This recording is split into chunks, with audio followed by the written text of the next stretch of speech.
Welcome to the Eye on Annapolis Local Business Spotlight. There are thousands of locally owned businesses in the area, some small and some large. Some you may know and others you don't. But one thing they all have in common is a great story, and we want to share it with you. Join us every Saturday as we talk to the founders, the owners, and the managers of local businesses you have come to know and love, and those you will come to know and love.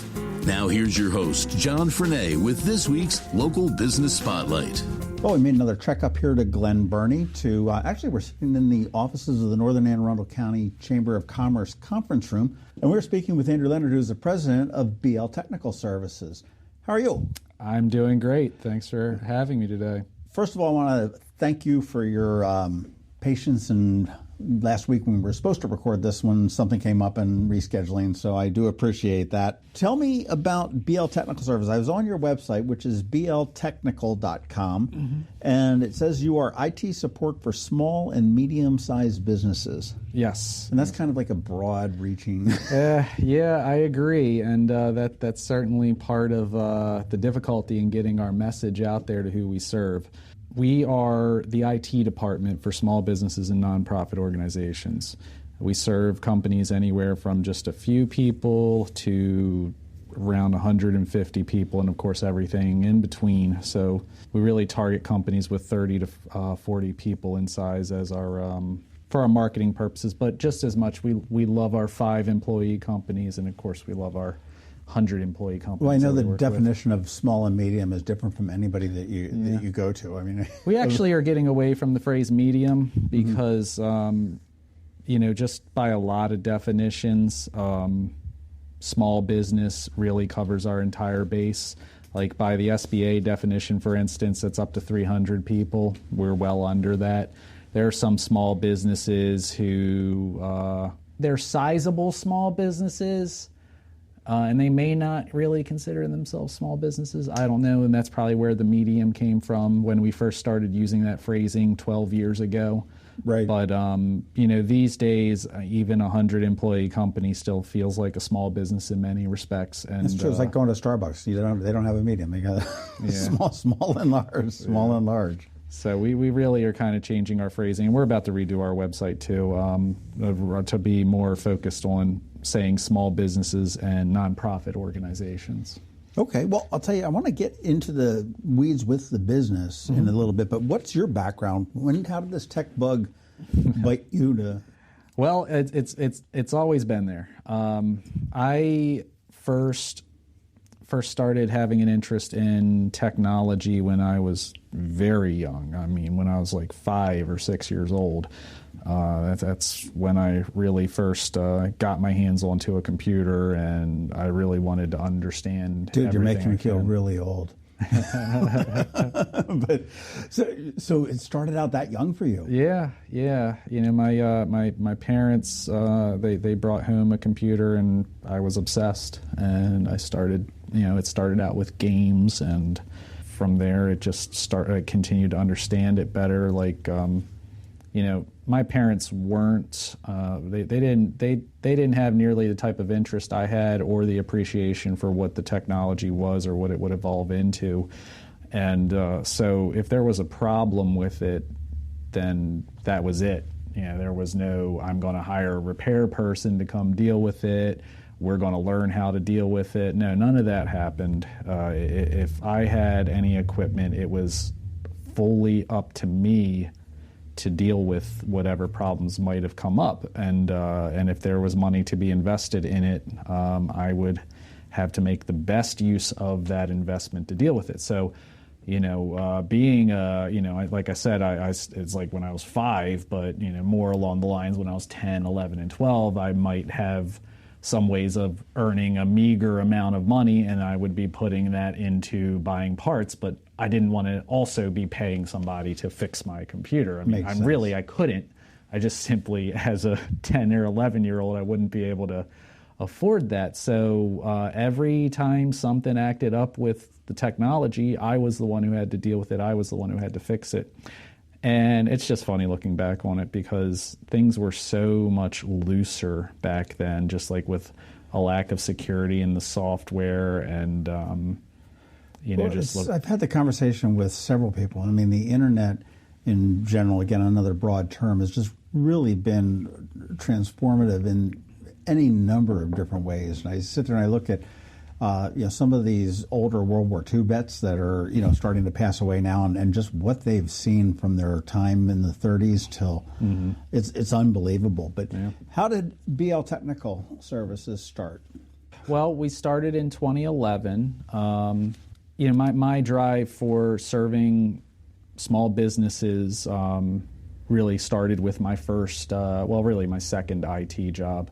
My first IT job was at Lockheed Martin. I worked on the contract for the Centers for Medicare and Medicaid Services, and that's kind of a huge thing to get started with because we had 25,000 users. Sure. And it was a low-level job, but from there I worked to get my credentials. I got several Microsoft certifications, several CompTIA certifications, which that's a vendor agnostic organization for promoting knowledge in the field, so that they sponsor, they run programs for certifications.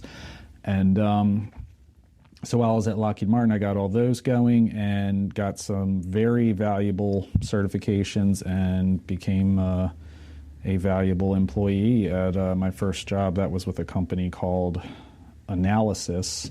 While I was there, I really got an appreciation just for the small business environment. I mean, very much this business is modeled after all of the good things that I learned from Analysis, and leaving behind some of the bad things that I observed there. And I'm not trying to be critical of that company. It's not even in existence anymore. I mean, everybody makes mistakes, and ultimately I left. But in 2011, I basically took what I had and continued the work, and landed a few significant deals.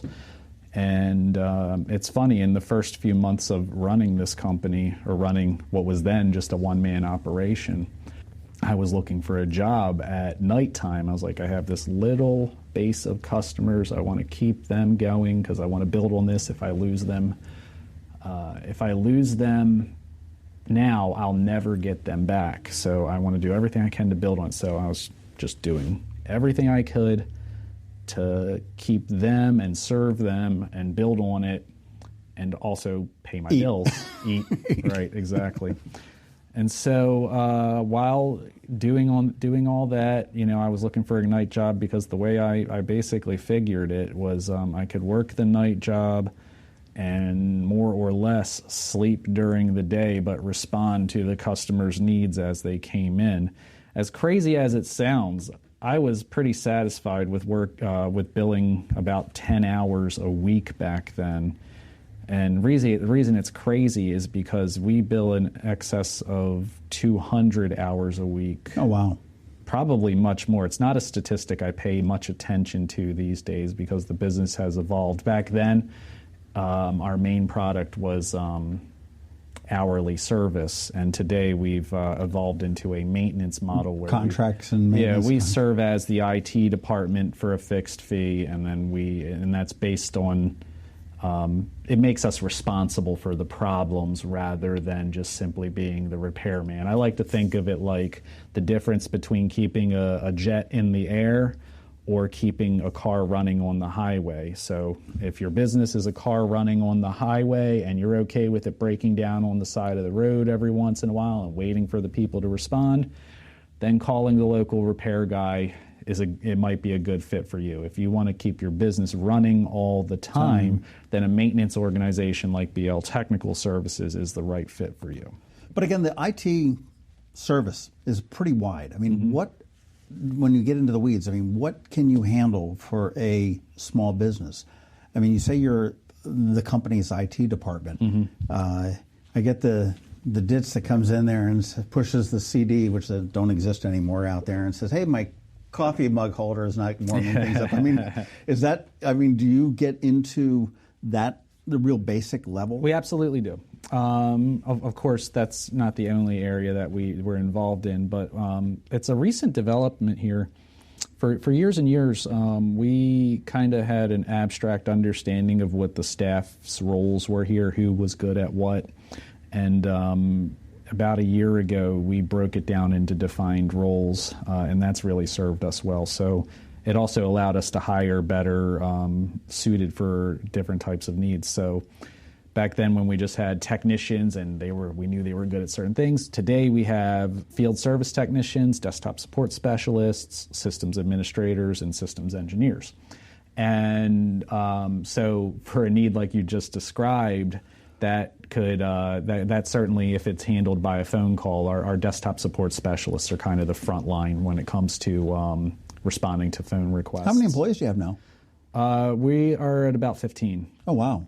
So I say about because somebody is leaving the organization right now on good terms. You know, life evolves and life changes. And absolutely. And then we have 2 vacancies. So, one to replace them, and then I decided to open another position. So we're hiring, and with a focus on the D.C. area, we're looking for a hybrid approach. The person will work here for the first 90 days at our offices in Glen Burnie to get acclimated, and then for the most part from there they'll be based out of their home. They'll still have to go on site to do service calls, but the point is to have them closer into the D.C. area so that they're they're on the ground where the customer need is instead of coming all the way from Glen Burnie. So where's your circle of service areas? I mean, most everything is going now remotely. Mm-hmm. A lot of stuff is anyhow. I mean, but you obviously don't want to work with somebody in Montana. Right. So our primary service areas are Baltimore, Washington, everything around and in between. Basically, we're growing organically. We're growing relatively quickly organically. And so as we grow and we get customers in a fringe area on those radiuses of those 2 cities, we hire people who live closer to those areas. So we've been a hybrid office since we've hired our first employees. You know, they've always worked from home, and we've always covered a greater territory because of that. So, for instance, in Westminster, we have William. So he's able, when there's an on-site need, he's able to go quickly from that area instead of having somebody nearly an hour away in Glen Burnie. That's really smart. Yeah, and we've always done it. We were ahead of the mentality of the pandemic. So it's just the way we've always done it. So we have people north of Baltimore, obviously right here in the Glen Burnie, Pasadena, Anne Arundel County area, Crofton, D.C. So we're trying to, like I said, we're hiring some more people in the D.C. area because the on-premise, on-site needs in that area are getting higher, and we want to reduce the amount of drive time spent from people who are further away, and not, of course, mileage and gas and all that. Well, there's any number of reasons. I mean, you can be green, you can cut down on your mileage expenses. You can, the biggest reason is serving the customer. So if the need is in Silver Spring and the only person we have available is in Baltimore, that customer's waiting. But if the need is in Silver Spring and the technician is in Silver Spring, perfect fit. Well, and certainly from when you had your first experience at age 5, we've become much more dependent on I would say the green screen in front of us, or maybe the orange screen in front of us, but the screens that are in front of us are in our pockets, and we need help, and we need it fast. So I mean, that makes all the sense in the world to be able to say, you've got somebody in Westminster that can get out to Frederick a lot quicker than we can from Glen Burnie. Right. You mentioned that a lot can be done remotely, and that's certainly true. But it's funny, there are other companies that operate on a remote service model. They don't offer on-site service, or they offer like unlimited remote support but charge for on-site, or they don't have staff that are capable of it, so they have to they have to engage contractors in the local area, and it's an incomplete support model. It's you have to have that covered, and that's why we call our primary service vehicle fundamental care. And you asked earlier, what do we do? And it's kind of abstract, IT department, and I totally agree. It absolutely is abstract. It's hard to pin down because there's a lot of needs that are in a gray area with a customer organization. And that's why, we have a couple of intentional approaches to things that are different from other companies. So, for instance, we treat our technical support more like a contract labor agreement than we do. Of course, it has other services, but then it is like a traditional IT support contract, because we want to be able to be flexible to help our customers with things that aren't necessarily by the letter of the law or of the agreement, something that would be the IT department's purview. So, for instance, like establishing a website, right? We don't do the creative work for setting up a website. We don't do web designs, but we're responsible for, say, updating the DNS records so that the website populates. PHP and all that. Well, no, that's something different. That's the PHP, that type of stuff is for the web developers. Okay. Another one that might be a little bit better to understand is like when somebody's getting a copier installed or a multi-function printer. We're not responsible for the printer itself, but we're responsible for seeing that it gets connected to the network, installed on everything, where another IT company might go, oh, well, you got to deal with your print vendor. They got to check all the boxes. They have to go around and install it on there. So there's a lot of gray area that we welcome. And, one of the things that kind of differentiates us, too, is that it's pretty typical in our industry to have like a fixed term agreement. So usually, it's not uncommon to see 3-year ones. And so basically the customer is signing up saying, we're committed to using your IT services for 3 years. And when you do that, it's really, really important to identify areas of responsibility, because anything that's not on that list and you ask them for and they say we can't do it, as long as it's not on that list, you have no standing to tell them, well, we don't want to work with you anymore. It's like, well, you have 2 years left on your contract and we are abiding by our contract. What is your logic for saying we can't do that? Whereas with our approach, we require 90 days notice. And the biggest reason for that is simply to have a level of stability in our company. If somebody's leaving, particularly a large client, we want to have enough time to hit the road and maybe try to make some new customers. Replace them, or in the unfortunate instance where you may have to cut back staff. Right. We want to have enough time to be able to make those adjustments. Fortunately, we've never had to lay off anybody, not even through the pandemic. Yeah, we want to have, we don't want to have sudden departures, because, we do integrate ourselves into our customer organizations. We very much become their IT department. We are an outsourced function of their business. We're referred to by many as a managed service provider. I'm not a particular fan of that term because it's very generic sounding, but in any event, we do manage the IT services, and if our agreement ends with a company, then we have to look at reconfiguring if they're a sizable customer. So anyway, the point I was getting at is that we operate under a 90-day notice because it allows for the most open forms of communication and evolution with the customer. And if, for whatever reason, instead of us being stuck in a undesirable working relationship because they're under a commitment and they're begrudgingly paying us, and we're constantly getting yelled at because we're not doing something that they want that we thought we communicated well that we don't do, we can just simply work to rearrange. They can find another company, we can let them go. I admire that so much, though, because you need to run your business. You need to put food on your table and your employees' tables and everything else. And you need to provide a service to your client, mm-hmm. and they're looking for that service. And if it's not working, let's not stick with a 3-year contract.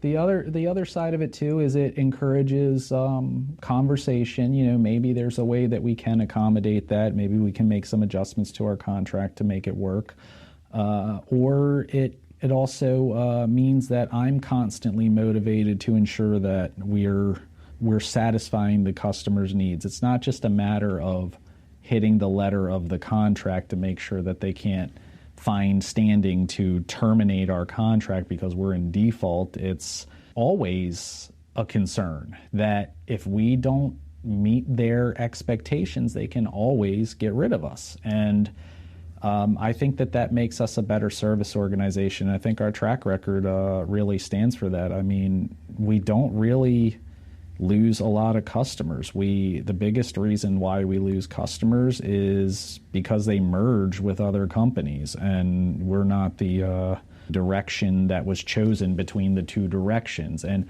it's kind of a feather in my cap when the company that I've helped grow from, say, 30 to 50 employees gets bought by 1,000-employee company, and they go, well, Andrew, we can't use your services because, we're just becoming, I don't want to say a drop in the bucket, but, part of a much larger organization whose IT apparatus is already well established. They're not going to go down our path. And that's happened several times. And, for the ownership of those businesses, that's a win. And it's like I say, it's a feather in my cap. Of course, I'm losing the ongoing business relationship, but, everybody involved is happy up to that point to say, I was able to sell my business, meet my goals, and BL Technical helped me all the way through. Many of our customers, they sign up with us, and they stay with us forever. It's by and large. I mean, the majority, it's kind of silly to say that customers stay with us until they don't. But I totally get it. I mean, I've been fortunate enough that I haven't had to go shake the bushes too often for customers in my business, and I think it speaks to me. It certainly speaks to you that if you've got customers that outgrow you, awesome. Yeah. And that you're able to maintain that. And I mean, my gosh, 2011, I mean, we're going now on, 12 years. 12, 13 years. Yeah. Are you also, I mean, you're talking about the different contracts and keeping businesses in that contract. Do you also offer the, we'll go back to your analogy of the highway, but the tow truck operation? No, we used to, and I'll tell you what happened with it. Back in 2017, when we had about 5 employees, we had a serious deficit, and in other words, we had a serious set of bills and not enough money coming in, and I had trouble sleeping, so. I thought about how I was going to do this and how I could continue making the business work. And, I had a couple of fixed rate maintenance agreements back then, but those were kind of things that more or less the customers insisted upon having. And of course, I offered them to them versus something that I was comfortable pitching. So in 2017, I'm like, I can't grow the company beyond this. It's too scary. It's too likely to have a deficit where I may not be able to make payroll. And so I approached some of my customers. I kind of aimed in the middle. Well, I guess I should say first, I thought about the way that I was offering services, and a simplistic approach might go, okay, by the hour service is cheaper, and it can be cheaper. It certainly could be. You end up shifting the responsibility of the information systems, or I should say the responsibility of what happens with the information systems lies on the customer. If you're only responding when something is broken, then and then you're otherwise just completely unengaged, and while nobody is complaining, then you never do anything to prevent problems from happening. The hourly customers, it was largely unheard of for somebody to say, hey, why don't you spend a couple of hours coming out and just making sure everything's okay? Tuning us up. Yeah, and really that's not even the best approach anyway, because you want to be able to invest in systems that tell you when there is a problem as they happen, because, the prospect of a tune-up. You might come in on day 5 of the month, and you look at it, everything's great, and then day 30, everything has fallen apart because on day 15 there was a condition that was identified that if was addressed on day 15 it would have been okay, but nobody knew until it crashed. A common scenario with that is disk failure, hard drive failure. So hard disks and solid state disks, what we use today for the most part, they have a function to self-report when they're dying. So if you catch the self-reporting of it about to die, you can replace it before it actually does die. And so that really fits well into the analogy to say, day 5, no problem. Day 15, self-reported problem. Nobody does anything about it because nobody knows about it. And then day 25, the drive dies. The user loses productivity. And if there's any data that was uniquely on that disk, it could be gone. So no, we don't really do that anymore. And because the other side from a business operational standpoint is it's impossible for me to staff for that. So if I just put people in the middle of the night, that's when everything in my world breaks, it seems. Yeah. But if we have 100 customers who may call us because they may have a problem, then we can't predict at what volumes they decide to reach out to us and tell us our stuff's broken. Versus if we have 100 customers who we know how large they are, we know what sizes they are, we charge them appropriately for their size and their complexity, we can staff our company with that completely in mind, and we'll never run into a tidal wave. Well, I like that you're like kind of a soup to nuts kind of a firm, in that you are the IT department, and I know that's a big sort of business now, is sort of renting a CEO or a CFO, and there's a company in Annapolis that does it. They have people that are qualified as CEOs and qualified as CFOs and accountants and everything else, and they basically loan them out to nonprofits they work mostly with. So a little nonprofit might not be able to have an executive director, or may not be able to afford a CFO, but they need it. And here they just do a sort of a fractional type of a thing, which makes sense to you. But I mean, with the soup to nuts, it does make sense. So when you're going out to your customer and you're looking to make sure that they're all up and running smoothly, I mean, that's like software updates and firewall updates and those types of things to make sure that they're as protected as they can be? Absolutely. So, if I may make it sound a lot like a sales pitch here. So our primary service is fundamental care. It's unlimited technical support. We back up your systems. We monitor the systems for conditions that may deteriorate and lead to downtime or loss. And we provide antivirus and anti-malware protection and cyber security awareness training. That's become a real important part of our offering as of late, because and that, the users what is that awareness? Is that just like training employees to be aware of phishing and? Absolutely. I mean, I think I'm good at that because I'm horrible at looking at any email. I'm always suspect of anything. You should be, because it's so easy to manipulate. It's funny how so many people trust in that name that they see on the from column. They see their boss's name and they think it's from their boss, when anybody can easily just go to a free email service, sign up a free email account, and put whatever name they want. I remember the first time I got caught on this, and this is probably why I'm so cautious. It was something from somebody that I would expect to get from, and I'm like, it looks legit, but I'm suspicious. Yeah. And I went back like 4 or 5 times, and I finally made a decision. I said, yeah, I think I better look at that. And I clicked it, and all of a sudden, I had a Windows computer at the time. It opened up a zillion windows. like when you play solitaire and you win the game and it goes right. Same thing. And it was. I mean, there was porn. There was bloody bodies. There was just I'm like, I ultimately just pulled the plug out the wall, and had to get it cleaned up. So I've been very, very cautious of that. But, I mean, you guys do offer that type of a service where you're teaching the employees. It's refreshing that you're able to call one shop. I mean, when we named our service, a couple of years ago, really is when we started doing it. But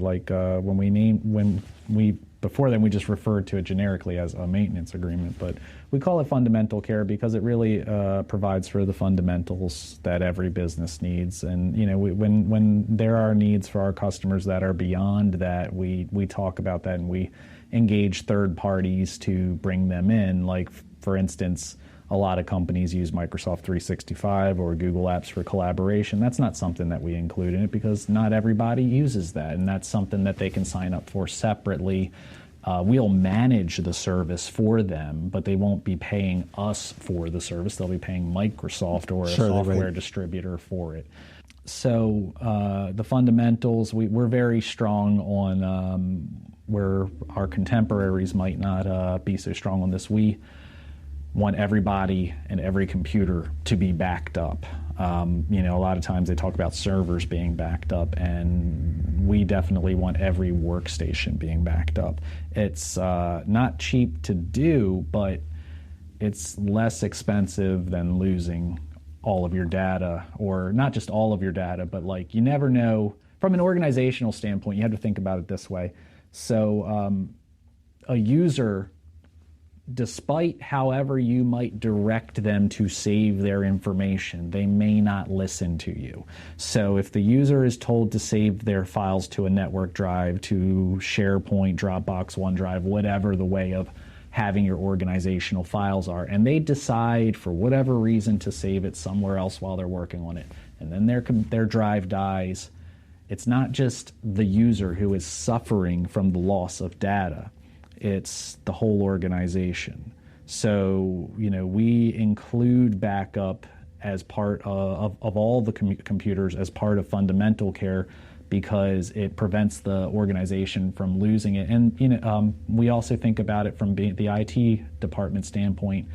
If we're backing it up, we won't run into situations where users are asking us to go on a wild goose chase to try to recover something that's very difficult or next to impossible. Do you do data recovery? No, we don't do data recovery in the sense of. I guess it's a wide spectrum. So, right. It's not. You're not getting the barnacle covered hard drive. It's.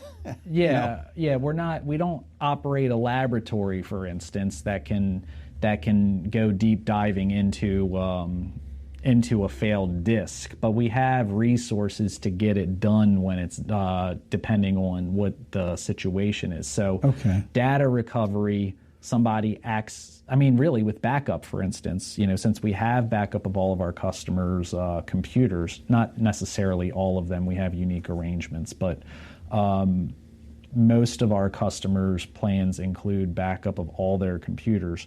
So you can call, do we do data recovery? Well, yes, if they deleted it and we had the backup. But let's just say for somebody who didn't have it on there, maybe we take on a new client, it hasn't been deployed yet, or the damage happened before we took them on. We have tools at our disposal to deal with it. Like if it was just recently deleted, there are, we have equipment to hook up their drives and read deep into it and try to recover the files. And then if the disk is actually broken, then we just have no choice. We have to send it off to a lab. We have a lab partner. We send it off. They give us a quote. We present it to the customer. They can decide whether they want to move forward. And it's very expensive. Will you do something like if I'm starting a new business today? Okay, mm-hmm. Obviously you're not doing construction and pulling wires for networking and stuff like that. And I'm assuming they still use Cat 5 cable and different things as opposed to Cat 6 and Cat 7, but yes. Okay, same. So I'm a couple cats off. But would you come in and help me spec out what computers I may need for my staff, and then once all the boxes arrive?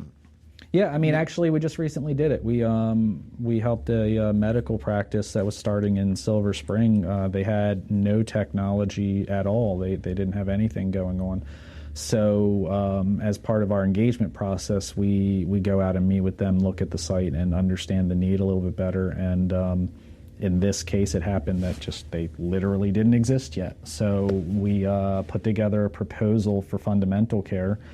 And as part of fundamental care, we did all of that. We spec'd out the computers. We installed all the computers. We installed the networking equipment. We gave the low voltage wiring company a spec.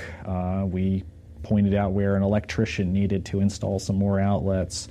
And at the end, we ordered all the equipment, and once it all came in and once it was all installed, we installed it, we set it up, and in consultation with them, and they're fully operational under that. That's awesome. Yeah. That's awesome.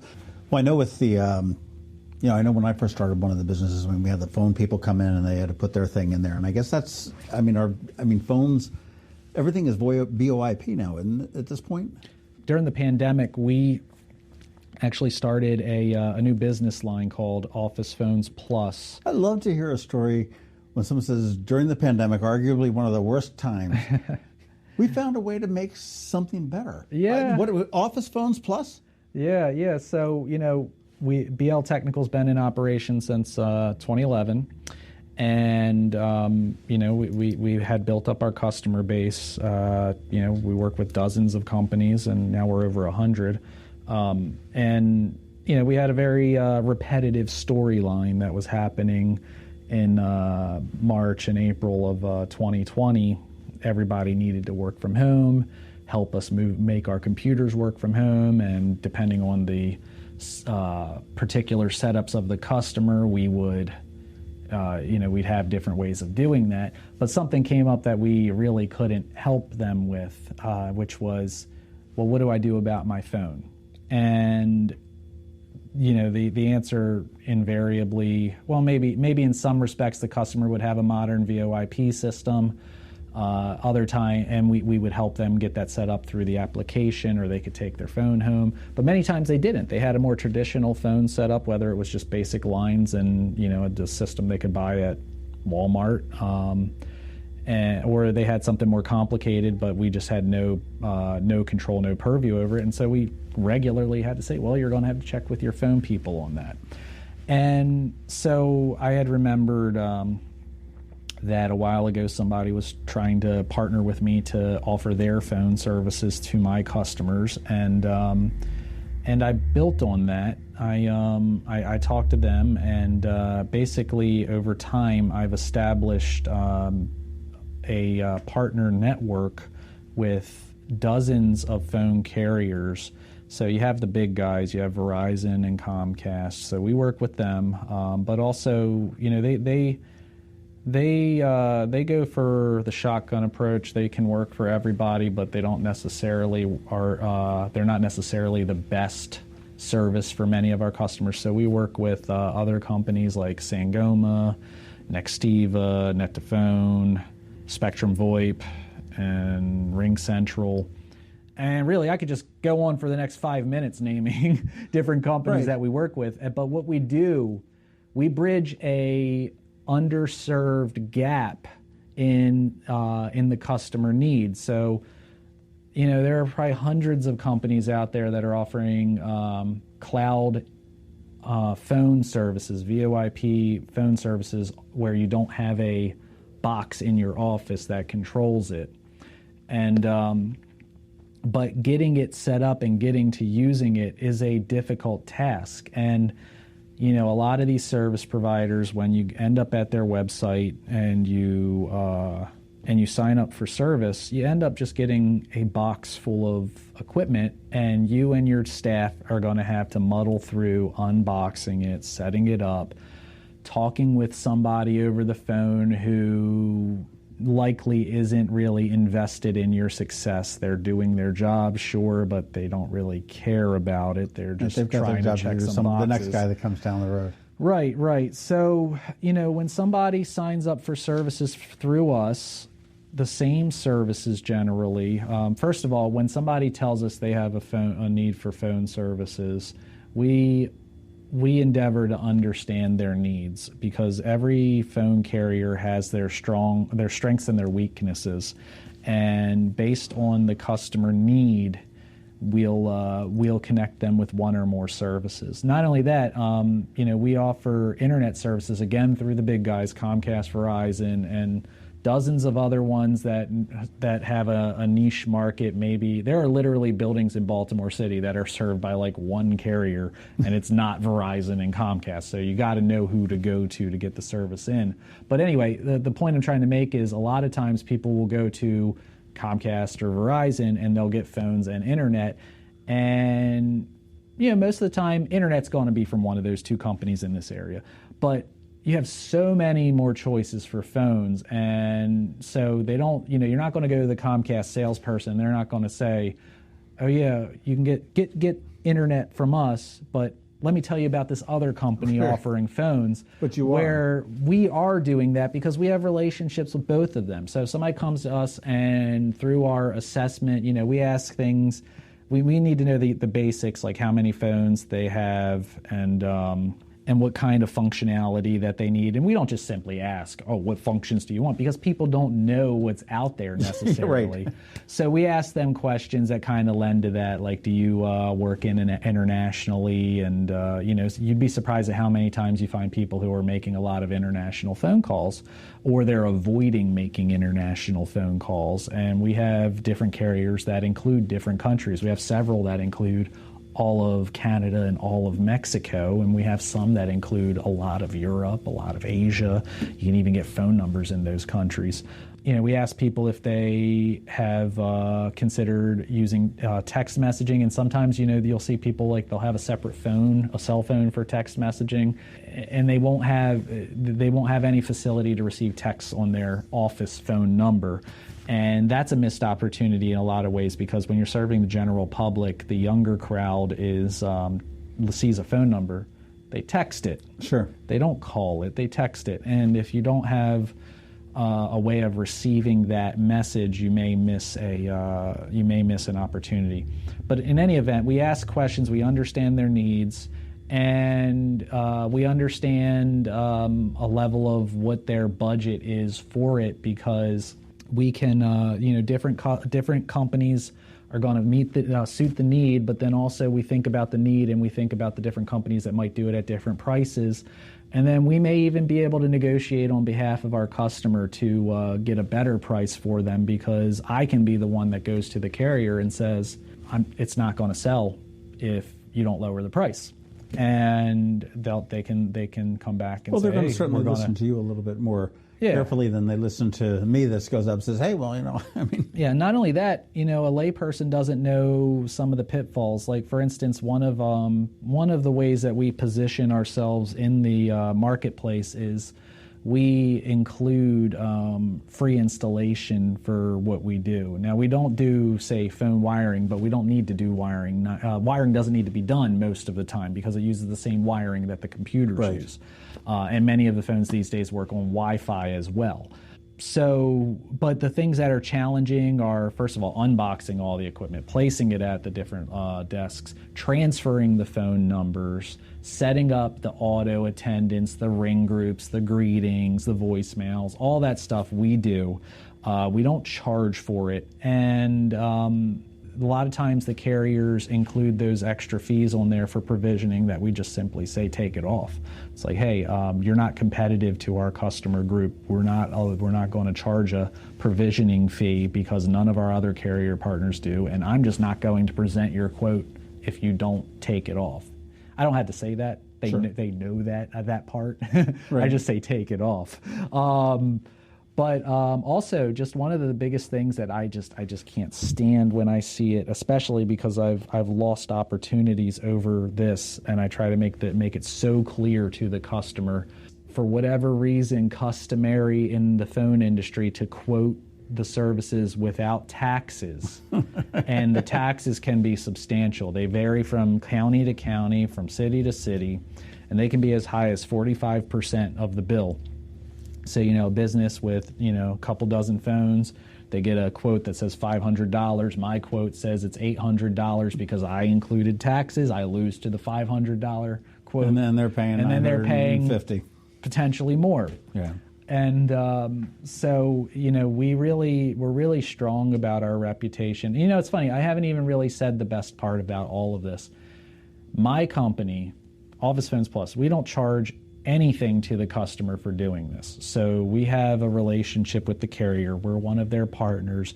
They pay us to do all this. And so we don't have to charge our customers anything to do it. Is Office Phones Plus, is that separate from BL Technical? Yes and no. It's an operation we're building up, and so we don't have dedicated staff to it, but we have dedicated processes to it. So, we have dozens of customers on that we've made deals for.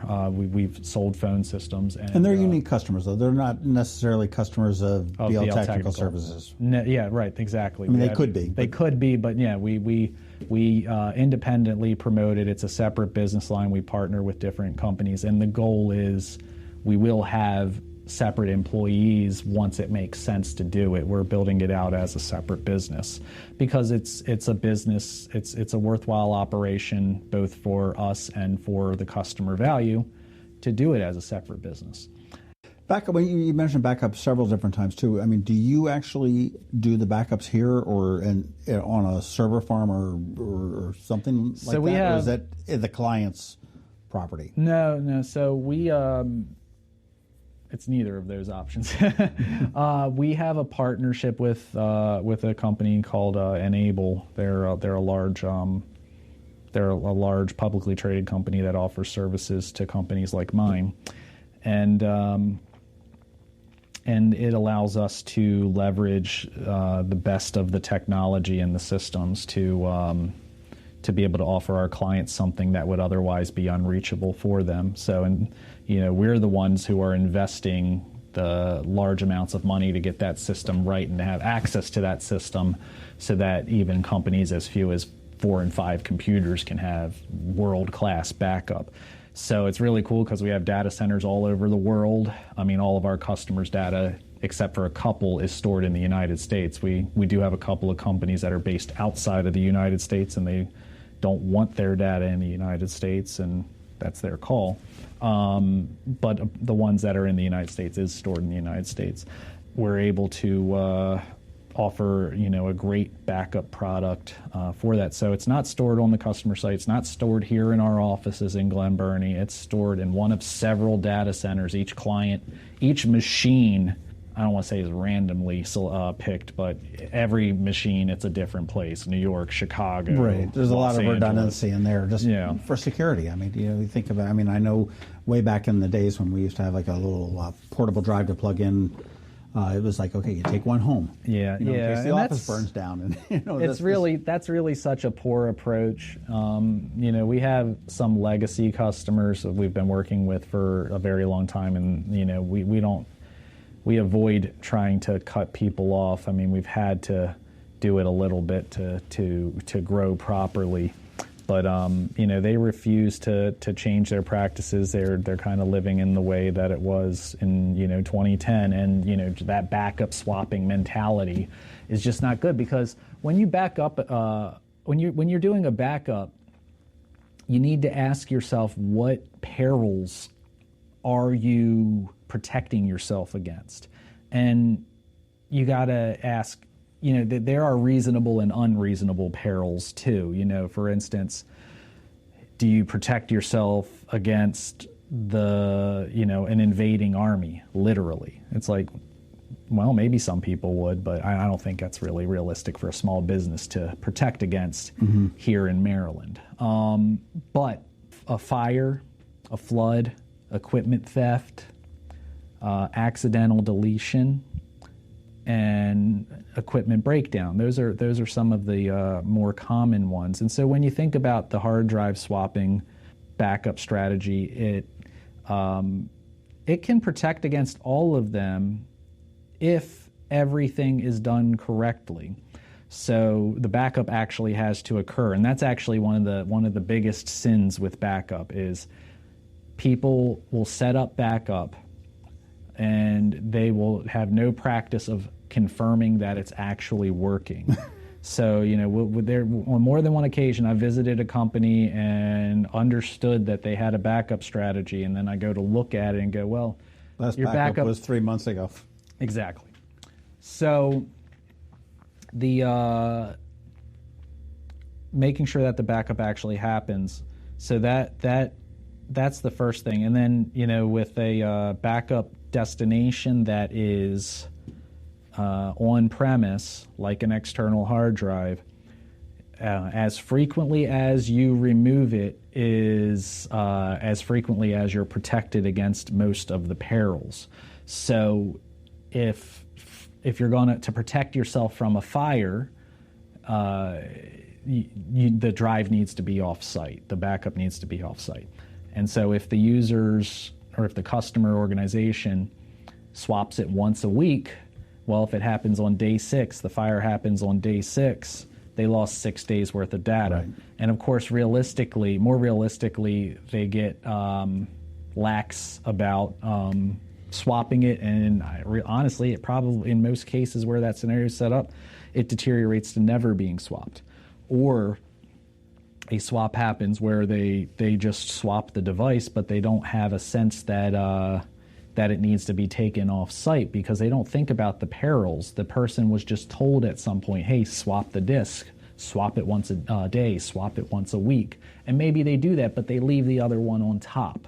and so that protects against accidental data loss, that protects against Maybe equipment ransomware. theft. It doesn't protect against equipment theft. If they take the computer but not the backup. Anything that you, you got to think about it like that. That's true. But if you have a computer and you have a disk on top of it, a thief isn't going to. No, they're grab and run. Yeah, they're just going to grab everything they see that could be of any perceived value, and they're going to take it. True. So it doesn't protect against equipment theft. It doesn't protect against fire, flooding. And, just taking it a little bit more extreme, if there was never a swap, which I do see that regularly, actually, with new engagements, if they were to get a ransomware infection where they encrypt all the files and demand a ransom, they tend to go not only after the primary source of the data, but also the backup. So your backup is... if your backup is held for ransom, just like your primary. So, you have to think about perils. And that's actually why I talk about data resiliency or service resiliency rather than just backup. So, when you talk about services such as Microsoft 365, on the... We do for many of our customers include backing up of Microsoft 365 in fundamental care. Even so, it's not unreasonable to have the position that it doesn't need to be backed up because it has a level of resiliency built in and it has settings and services that can make it even more resilient. So for instance, you can set retention policies that don't allow the users to actually delete stuff for a long time. Like I have customers who have it set up that even if the user deletes it, it looks like it's been deleted, it feels like it's been deleted, but it's going to remain in the system for the next 7 years. So you have those resiliency strategies. The one peril that it doesn't protect against, or really there's two perils. One is it doesn't protect against Microsoft itself having a major catastrophe, but that is fairly unlikely. It's not something that many small businesses would be in a great position to protect against. But even so, there are ways to protect against it, like the backup that we offer. The other is the compromise of an administrator account. And that's why we operate under the principle of least privilege necessary as much as we can. And it's funny you mentioned business principles, organizational principles. Those are the ones that's kind of a hard conversation to have with, particularly the smaller the business is, the less they appreciate delegating full control of something to someone else. Oh, sure, they're all control freaks. Yeah. You're probably a little bit of a control freak yourself, I bet. In certain degrees. Of course, but as the business grows, I need to allow people to do other things, and I need to think of ways to be able to be comfortable with allowing them to do other things. An example of that is our payroll. I used to do the payroll all by myself, and I hired somebody else in the role of executive administrator, and part of his duties is to prepare payroll. So he prepares it, and instead of me doing all the prep work to go through and enter all the information, I'm now in a review capacity. I review it, and then I fund it. And so it cut my time down significantly. To do what you do better. Yeah, well, there's no cloning me. So anything that I can't figure out a way to delegate, I'm stuck with, and the more that it happens, the more impossible it is for the company to grow. As far as business principals being control freaks, yeah, it definitely happens, and I would think that on a broad basis, that's one of the things that'll hold a business back from growing, not allowing others to do their work. But forget about them doing it, like them having access for the purpose of carrying out the actions. A lot of times they want to have access just so they have access to whatever, and it leads to exposing the company if they end up being a victim of a breach. It's so much more that gets put at risk. And just generally speaking, I don't like when a general use account is used for systemic management. So, like the president of a company is also, his account is also the one that is the big admin. Yeah, has admin access to the entire email system. They fall for some scheme, and now the entire company's email, Microsoft 365 files are all at risk. And it would just be better if they left it to us on an account that we only use when we need to service them, and it's otherwise not even in use at all. Right. And so it's least privilege necessary. And it's the same goes for everybody in an organization, because you might go, this is our network drive, this is our file store, all employees have access to everything just in case. Well, what happens when that one guy gets malware on their computer and they start encrypting all the files? If they didn't have access to the whole entire thing, then they wouldn't. Then the damage wouldn't be so broad. True, makes sense. Well, you talked about, and as we start to wrap up, you talked about ransomware and stuff like that. What do you see? You've been doing this for 12 years now, as BL Technical Services. What is the biggest threat that's out there? Maybe it's out here now, or maybe it's on the horizon that you see for small businesses, as far as from a IT perspective? Well, I think the biggest threat is phishing. I think that just continues to be, and it will be for a long time, being the biggest threat, and it keeps evolving. So the reason why phishing is and will continue to be is because, as a malicious actor, people are doing that. The people behind those schemes, they do it for a reason. Some people, and this certainly may have been true in the late 90s, think of malware and malicious actions as kind of a vandalism situation. They go, oh, wow, I got a virus. Oh well, I got to get it cleaned up. Please help me. Where these malicious actors are doing it essentially to make money, one way or another. For data. Yeah, well, or ransoms. Yeah. So they're doing it to make money, and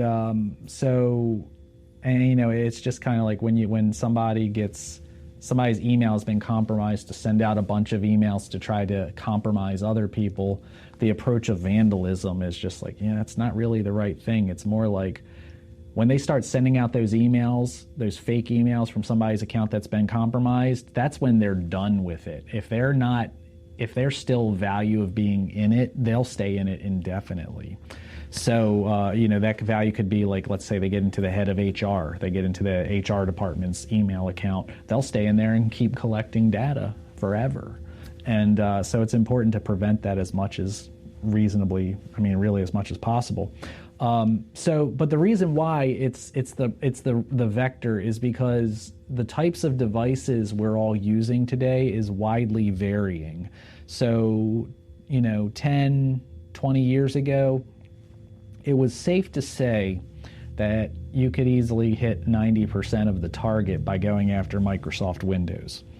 And these days, so much work is being done by alternative types of devices. Obviously, the smartphones that we have in our pocket, tablets, of course the PCs are still around, Chromebooks, Macs, all of those. And if you're going after, to do a ransomware attack, to do any type of malware attack, you have to target the platform that it's going to run on. You can't, I don't know, maybe there's a technical way, but just generally speaking, you can't make a virus or malware that works on Macs, PCs, and Android and iPhones. You have to pick one of those platforms to attack if you're going to attack the platform.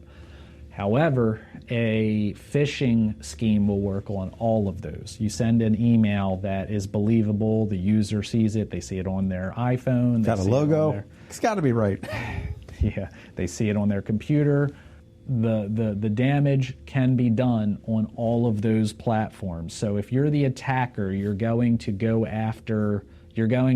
the activities that have the highest likelihood for your goal, and phishing is the one that does that because it works just across the board on all types of devices. What's the best advice you can give to the average Joe to be safe? Be skeptical, slow down, act on your intuition. Like just with all the different ways you're being communicated with, there's so many ways for you to be scammed, and I think everybody's gotten just a little bit too comfortable with technology, and they believe everything that's in front of them, and that's why I say slow down. Because if somebody walks up to you off the street and says, hey, I got a bank account with $1 million in it, I just need you to hand me $10,000, you're going to instantly know that is idiotic. But that type of scheme happens. People believe it. And, the same thing, I always like to tell people, anybody can walk into a business or a bank, let's say. I can walk in there and go, hey, I'm, somebody with a lot of money. I'm Donald Trump. Give me $100. They had that kind of money. Give me $10,000. We don't expect the bank to accept that on face value, that it's true. There are levels of verification, but time and time again, people accept emails on face value that say something like, hey, I need a gift card, go buy gift cards, scratch off the thing and email me the details. Oh, don't call me, I'm in a meeting. All the while, they never looked at the email address to see that it wasn't even at their company system. It was at an outside system. Slow down. Both, first of all, slowing down and looking at the email address would have saved them from that, but also just going, the boss has never asked me to do anything like that. Why now? Why now? It's weird that he's asking me not to call him. Maybe I'll shoot him a text. So that slow down and rely on your intuition. These types of things will help avoid a lot of pitfalls. What are your thoughts on electronic payment? Now we're paying with our watches and our phones and stuff. I know that skimming was a huge thing with credit cards, and when you put the card in and put your little PIN in and all of that. But is that as secure as everybody seems to think?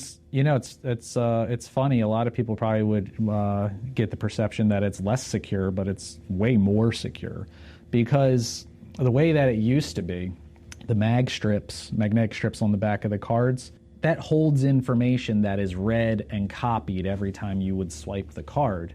Whereas everything, the chip and the tapping, whether that's the tapping of the card or of the device, they actually are they're computers. Even the chip in the card, there's a little computer built into the credit card. So when you stick the chip in there, it's not reading the chip, it's interfacing with the chip. And so the chip runs a process against the information so that the credit card companies know 100% that card was involved in the transaction. It can't be copied because it's not something to be read and copied. It's a computer itself. And so similarly, services like Apple Pay and Google Pay and other tap-to-pay mechanisms, they do the same thing. When you put your device near it, it's not simply reading something off your device. The terminal, the payment terminal, is sending information to the device or the card. The device processes that information and digitally signs it in a way that only it could possibly do, sends back the end result, and then the payment terminal accepts that as validates that with the credit card network to say that that's a good payment. And what's interesting is it could be even done offline. You can't necessarily tell that the credit card is good, but you can tell that it's actually a credit card, that it was legitimately a credit card in that device, rather than a copy. So with the magnetic strip type of cards, that stuff can just literally be copied by a scanner. I was going to say, because the magnetic strip probably holds like maybe your name, your address, the last 4 digits of your Social Security number, the card account number, and I don't think it has the last 4 of your Social Security, but it definitely has the account number. It has a lot of valuable stuff that somebody in the underworld would. Yeah. And it really just what it comes down to, they're able to copy it and use it. If your mag strip was skimmed and copied, it would be readily usable. But these days, the credit cards, they when you swipe them, they have a property that tells whether that it is normally a chip card. So you can still get around it because, like, after so many failed chip card uses, the terminal says, all right, swipe. So if somebody's going to skim a card, they could probably copy it to a dummy chip card where the chip looks like it's there, but it doesn't work. But it doesn't do anything. Yeah, so they stick it in 3 times, and it goes, try the mag stripe, and like, okay, we're good. There you go. Unbelievable. Well, everybody's always one step ahead of the bad guys. Seem to be always one step ahead of the good guys, unfortunately. So the best advice you can give is be skeptical. Yeah, absolutely. Yeah. Andrew Leonard, thank you so much for your time today. Small businesses anywhere in the D.C. or Baltimore metro area, bltechnical.com is the website, and it's BL Technical Services. You're headquartered here in Glen Burnie, right on B&A Boulevard. And I love that you're got remote people, so if you happen to be listening to out in Westminster or out western Maryland, they've got somebody there that can help you just as easily as they have somebody that can help you in Gaithersburg or southern Maryland or Baltimore. Pretty much anywhere. Yeah. Thank you so much for your time. Thank you. Thanks for having me. Thanks for listening to this week's Local Business Spotlight. Please make sure to visit eyeonannapolis.net for all your local news, events, and opinion. And in case you haven't already, please subscribe to the Eye on Annapolis Daily News Brief, where we bring you all the day's local news direct to your phone, tablet, or computer in about 10 minutes. It comes to you at 6 a.m. every Monday through Friday, and you can subscribe on Apple Podcasts, Google Podcasts, or wherever you get your podcasts.